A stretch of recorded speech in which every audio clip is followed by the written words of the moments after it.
उद्धव ठाकरे मुख्यमंत्री देवेंद्र फडणवीस यांच्या भेटीला नागपुरातील विधान भवनामध्ये दोन्ही नेत्यांची चर्चा। हिवाळी अधिवेशनासाठी ठाकरे सध्या नागपुरात।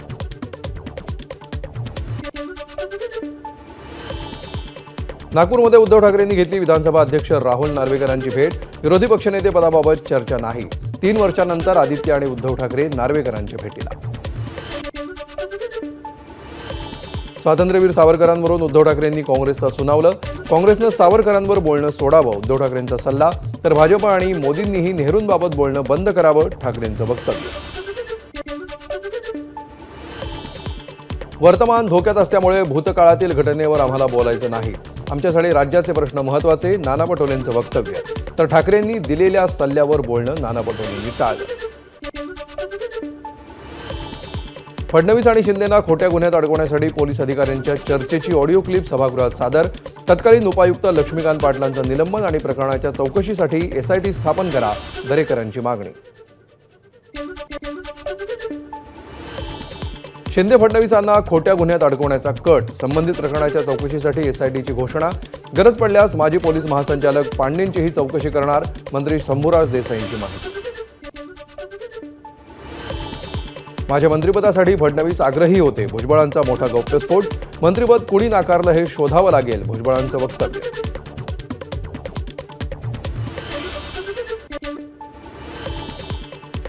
शिवसेनेमध्ये असताना प्रत्येक निर्णयामध्ये सहभागी होतो, प्रत्येक पक्षामध्ये मान सन्मान मिळत होता। आता मंत्रिपदाचा मुद्दा नाही, पण मिळणारी वागणूक चुकीची, छगन भुजबळांकडून नाराजी व्यक्त। प्रश्न मंत्रिपदाचा नाही तर अवहेलना झाली, भुजबळांचा आरोप। मी तुमच्या हातातलं खेळणं आहे का, भुजबळांचा संतप्त सवाल। उमेदवारीसाठी वाट पाहावी लागली, यापुढे वाट पाहावी लागणार नाही, भुजबळांचा इशारा। राष्ट्रवादीमध्ये फक्त अजित पवार, तटकरे आणि प्रफुल्ल पटेल हे तिघच, सगळं काही तेच ठरवतात। मंत्रिपदाच्या निर्णयाबाबतही आम्हाला विश्वासात घेतलं नाही, छगन भुजबळांचं वक्तव्य।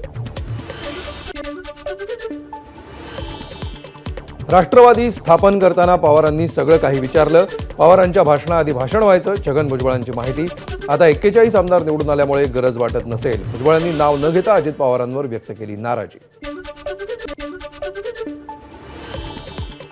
मंत्रिमंडळ विस्तारापेक्षा कुणाला मंत्रिमंडळातून वजा केलं त्याची चर्चा अधिक झाली। उद्धव ठाकरेंची सत्ताधाऱ्यांवर टोलेबाजी। राक्षसी बहुमत असतानाही अद्याप खाते वाटप झालं नाही, ठाकरेंचा टोला। माजी मंत्री सुधीर मुनगंटीवार घेणार भाजपचे राष्ट्रीय अध्यक्ष जे.पी. नड्डांची भेट। 19 किंवा 20 तारखेला दिल्लीमध्ये भेट होण्याची शक्यता। मुनगंटीवारांना नवीन जबाबदारी मिळणार असल्याच्या चर्चा। विधान परिषद सभापतीपदासाठी राम शिंदेंच्या नावाची चर्चा। भाजपकडून उद्या सकाळी राम शिंदे अर्ज दाखल करण्याची शक्यता, विश्वसनीय सूत्रांची माहिती। विधान परिषदेच्या सभापतीपदाची निवडणूक 19 डिसेंबरला। 18 डिसेंबरला दुपारी 12 वाजेपर्यंत उमेदवारी अर्ज भरता येणार। राष्ट्रवादीच्या मुख्य प्रतोदपदी चेतन तुपे तर प्रतोदपदी चिपळूणचे आमदार शेखर निकम यांच्या नावाची घोषणा होण्याची शक्यता।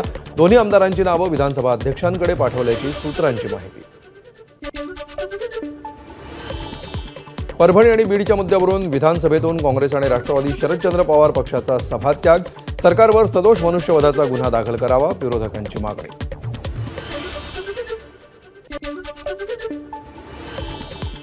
विरोधकांकडून बीड परभणीच्या घटनेवर स्थगन प्रस्ताव। नितीन राऊतांनी मांडला स्थगन प्रस्ताव। 101 अन्वये उद्या चर्चा घेणार, विधानसभा अध्यक्ष राहुल नार्वेकरांचं उत्तर। परभणी आणि बीडच्या मुद्द्यावरून विरोधकांचं विधिमंडळाच्या पायऱ्यांवर आंदोलन। परभणी असो की बीड, प्रशासनाला लागली भ्रष्टाचाराची कीड, असं बॅनर झळकावत घोषणाबाजी। शिवसेना आमदारांचंही विधानसभेच्या पायऱ्यांवर आंदोलन। उद्धव ठाकरेंचं करायचं काय, पेन ड्राईव्हमध्ये दडलंय काय, अशा घोषणा देत आंदोलन। अमृतसरच्या इस्लामाबाद पोलीस ठाण्यावर दहशतवाद्यांकडून बॉम्ब हल्ला केल्याची माहिती। पहाटे 3:15 वाजता स्फोट झाल्यामुळे परिसरात भीतीचं वातावरण, कोणतीही हानी नाही।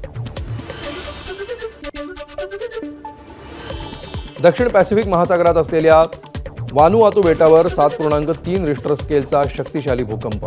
भूकंपानंतर झालेल्या नुकसानीचं अद्याप मूल्यांकन झालेलं नाही। भूकंपाचे अनेक व्हिडिओ सोशल मीडियावर व्हायरल।